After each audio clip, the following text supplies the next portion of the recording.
சந்தர்ப்பத்தில் நாங்கள் மார்க்கம் சொல்லக்கூடிய சில விஷயங்களை கண்டிப்பாக நாங்கள் பின்பற்றி ஆகணும். முதலாவது விஷயம் என்ன அப்படின்னு சொன்னால், நபிகள் நாயகம் ஸல்லல்லாஹு அலைஹி வஸல்லம் அவங்க சொல்லி காட்டுறாங்க, அல் முஸ்லிம் மன் ஸலிம அல் முஸ்லிமூன மின் லிசானிஹி வ யதிஹிங்கிறாங்க.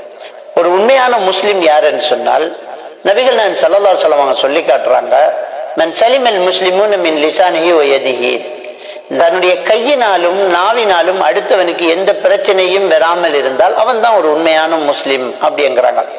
இன்னைக்கு இருக்கக்கூடிய சூழ்நிலையில இந்த இஸ்லாமிய சமுதாயத்தை பார்த்து அடுத்த சமுதாயம் சுட்டி காட்டுற அளவுக்கு அல்லது இவங்க எதையுமே பேணுறதில்லை அப்படிங்கிற அளவுக்கு நம்ம நடந்துடக்கூடாது. ஏன்னா நம்ம மார்க்கம் மேல இருக்கக்கூடிய ஒரு நம்பிக்கையை நம்ம கண்டிப்பாக பாதுகாக்கணும். எனவே அரசாங்கம் கொடுத்திருக்கக்கூடிய அறிவுறுத்தல்களை, சுகாதார அதிகாரிகள் நமக்கு தரக்கூடிய அறிவுறுத்தல்களை நாங்க மீறாம, நமக்கு என்ன ஆச்சு, நம்ம வீட்டுல இருக்க சொல்றாங்க இருந்துருவோம், நம்ம ஃபங்க்ஷன்கள் வைக்க வேணாம், சனத்துகளை கூட்ட வேணாம்ங்கிறாங்க, அதை நம்ம செய்யாம நம்ம இருப்போமே, ஒண்ணுமே இல்லை. அதுல அதை செய்யறதுனால நமக்கு என்ன ஒரு விஷயம் இருக்குதுன்னா, நம்ம மார்க்கத்துல எவனுமே குறை சொல்லாம இருக்கிறான். ஏன்னா உலகத்துல இருக்கக்கூடிய ஒரு விஷயம் எப்படி இருக்குன்னு சொன்னால், ஒரு மனிதன் தவறு செய்யும் போது அவன் இருக்கக்கூடிய மதத்தையே சாடி பேசுறதுதான் இன்னைக்கு இருக்கக்கூடிய ஒரு பண்பாக இருக்குது. அதுலேயும் இஸ்லாமியர்கள் தவறு செஞ்சால் இஸ்லாமியவர்கள் முஸ்லிம்கள் இப்படித்தான், இந்த இஸ்லாமிய இப்படித்தான் என்று குற்றஞ்சாட்டுறது ஒரு பக்கம் கடுமையாகத்தான் இருக்குது. அதை நம்ம அவதானிக்கிறோம். எனவே நம்மளால எதுக்கு நம்ம இனத்துக்கோ நம்ம மதத்துக்கோ கெட்ட பேர் வாங்கணும்? நம்ம அதை கொஞ்சம் கவனமாக இருப்போம், கொஞ்சம் தள்ளியே இருப்போம், கொஞ்சம் சேஃபா இருப்போம், பொறுமையாக இருப்போம், அல்லாஹ் கிட்ட அதுக்காக துவா கேட்டுக்கிட்டே இருப்போம். அடுத்தது, இந்த சந்தர்ப்பத்தில் நாங்கள் என்ன செய்ய வேண்டும்? அதிகமான இபாதத்துக்களை நாங்கள் ஈடுபட வேண்டும். வெட்டி பேச்சுக்களும் தேவையில்லாத கூத்துக்களையும் நாங்கள் ஈடுபட்டு இருக்கிறதோ, சந்திகளை ஒன்று செய்யறதோ அல்லது 4 பேர் ஒன்று சேர்ந்து நாட்டில் என்ன நடக்குது, அந்த கவர்மெண்ட் அப்படி இருக்குது, இந்த அரசியல்வாதி இப்படி செய்யணும், அப்படி இப்படி என்று சந்தையில எல்லாம் போய் நின்று நம்ம நேரத்தை வீணடிக்காம நம்ம இருக்கக்கூடிய அந்த நேரத்தை ரொம்ப பொறுமதியா கழிக்கலாம். நிறைய நம்ம குர்ஆன் ஓதலாம், ஹதீதுகளை படிக்கலாம், நிறைய மார்க்க விஷயங்களை தேடி தேடி நாம பார்த்துக்கலாம். வீட்டு வேலைகளை செய்யறது, வீட்டுல குடும்பத்துல சந்தோஷமா இருக்கிறது, பிள்ளைகளோட ரொம்ப மகிழ்ச்சியா இருக்கிறது, கணவன் மனைவிக்குள்ள நல்ல ஒரு நெருங்கின ஒரு தொடர்பாடலை நம்ம பேச்சு ரீதியாகவே வச்சுக்கிறது. ஏன்னா அது இல்லாம இருக்குது. இதையெல்லாம் நம்ம வச்சிருக்கும் போது கண்டிப்பாக இது நமக்கு ரொம்ப சந்தோஷமான ஒரு தினமாகத்தான் கழியும். ஏன்னா ஒரு சில வீடுகளில் இப்படி சிலர் இருக்கும்போது அங்க இருக்கக்கூடிய கணவனோ மனைவியோ என்ன சொல்லிக்கிறாங்கண்டா, அல்ஹம்துலில்லாஹ் கொரோனா வந்தது எங்களுக்கு ரொம்ப சந்தோஷமா இருக்குது, எல்லாரும் ஒன்னா இருக்கிறோம், ரொம்ப மகிழ்ச்சியா இருக்கு, சந்தோஷமா இருக்கிறோம், எல்லாரும் நல்லா பேசிக்கிறோம் அப்படிங்கிறாங்க. வீட்டுல ஏதாவது வேலைகள் இருந்து அதை செய்யக்கூடியதாக இருக்குது.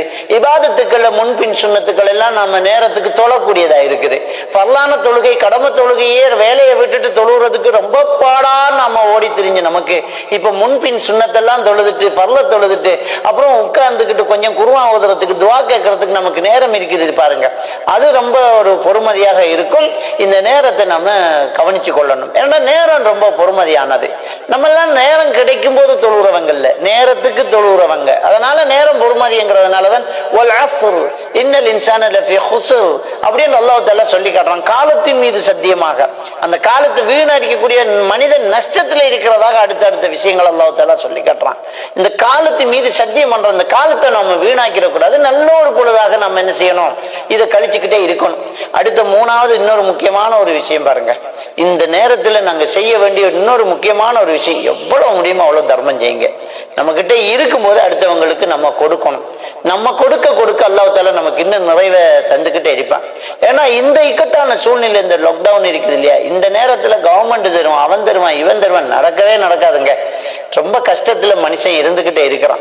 அப்ப அவங்களுக்கு நாங்க போய் இந்த தர்மங்களை செய்யும் போது ரொம்ப ஒரு சந்தோஷமா இருக்கும். இந்த மனசத்தோட ஒரு விஷயம் என்னன்னு சொன்னா, ஒரு சகோதரர் கொஞ்சம் காசை கொடுத்து உங்க பகுதியில் உள்ள ஏழைகளுக்கு கொஞ்சம் கொடுத்துடுங்கன்னு அனுப்பியிருந்தார். அதுல ஒரு ஏழைக்கு போய் அவங்க ஒரு ஒரு ஒரு விதவையா இருந்தாங்க, கணவனை இழந்தவர்களா இருந்தாங்க. அவங்களுக்கு மனைவி மூலமாக அந்த காசை கொடுக்கறதுக்கு அனுப்பி விட்டா அந்த காசை கையில் எடுத்துக்கு அழுகுறாங்க. அவன் அழுதுகிட்டே இருக்கிறான். என்னாச்சு என்னாச்சு என்று கேட்க ஒண்ணுமே இல்லை, அழுதுகிட்டு இருக்கிறான். அப்ப அந்த ஒரு கடுமையான ஒரு இக்கட்டான சூழ்நிலையில அந்த காசு சேர்ந்திருக்கணும். அதான் நம்ம அதை யூகிக்க முடியுது. அதாவது இன்னுமே பேசாம அழுகுறாண்டா என்ன அர்த்தம்? அந்த காசு கிடைச்ச நேரம் கடைசி ஒரு நேரமா இருந்திருக்கும். அது கொடுத்த மனுஷருக்கு அல்லாஹ் அருள் செய்யணும். நிறைய கொடுங்க. நாங்க கொடுக்கக்கூடிய அந்த தர்மங்களால 4 பேருக்கு பிரயோசனம் கிடைக்கும் போது அவங்களுடைய பிரார்த்தனை கண்டிப்பா நம்மளுக்கு கிடைக்கும். தர்மத்தை கொண்டு அல்லாஹ் தஆலா நமக்கு இருக்கக்கூடிய ஆபத்துக்களை எல்லாம் தடுத்து நமக்கு நல்ல ஒரு சுபிட்சத்தை இங்கேயும் மறுமையிலும் தரக்கூடும். தர்மம் செய்ய நமக்கு இன்னும் அல்லாஹ் தாராளமா தருவான். கொஞ்சமா தான் இருக்குதுன்னு கவலைப்பட வேண்டாம். எவ்வளவு முடியுமோ அவ்வளவு கொடுங்க. நபிகள் நாயகம் ஸல்லல்லாஹு அலைஹி வஸல்லம் அவங்க சொல்லி காட்டுறாங்க, அடுத்த வீட்டுக்கு அனுப்பி வைக்கக்கூடிய கறி கால் குழம்பாக இருந்தா கூட கவலைப்பட வேண்டாம், வெக்கப்பட வேண்டாம், அற்பமாக நினைக்க வேண்டாம். அதை நீ அற்பமா கருத வேண்டாம், கொடுத்துடுங்க அப்படிங்கிறாங்க. எனவே நம்ம கொடுக்கக்கூடியது அற்பமா இருக்குது, சின்னதா இருக்குது, கொஞ்சமா இருக்குது, வெறும் கீரையா மட்டுமே இருக்குது, ஒன்னும் யோசிக்காதீங்க. நம்ம இந்த நேரத்துல கொடுக்கறது நமக்கு வேணும்னா அது அற்பமா தெரியலாம், நமக்கு வேணும்னா அது ஒரு சின்ன தொகையா தெரியலாம். கண்டிப்பா இக்கட்டான சூழ்நிலையில் அதை வாங்கி எடுக்கக்கூடியவங்களுக்கு ஏதோ ஒரு பெரிய வாழ்க்கையிலேயே மறக்க முடியாத ஒரு உதவியா இருக்கும். கண்டிப்பா அவங்களுடைய பிரார்த்தனை நமக்கு இருக்கும்.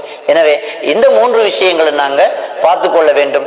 லாக்டவுன்ல நாங்க சுகாதார நடைமுறைகளை பேணி நம்ம இனத்துக்கும் நமக்கும் நல்ல பேரை நம்ம வாங்கி எடுக்கணும். அதுல இருந்து நோயிலிருந்து நம்ம பாதுகாப்பு அளிக்கணும். நேரத்தை வீணாக கழிக்காம இபாதத்துக்களை ஈடுபடணும். 3வது தர்மங்களை செஞ்சு அடுத்தவங்களுக்கு ஏதாவது உதவி செய்யணும். இந்த இக்கட்டான சூழ்நிலையில இந்த 3 விஷயங்களும் ரொம்ப பொறுமதியாக இருக்கும். அல்லாஹ் தஆலா நம் அனைவரையும் பொருந்திக் கொள்வானாக.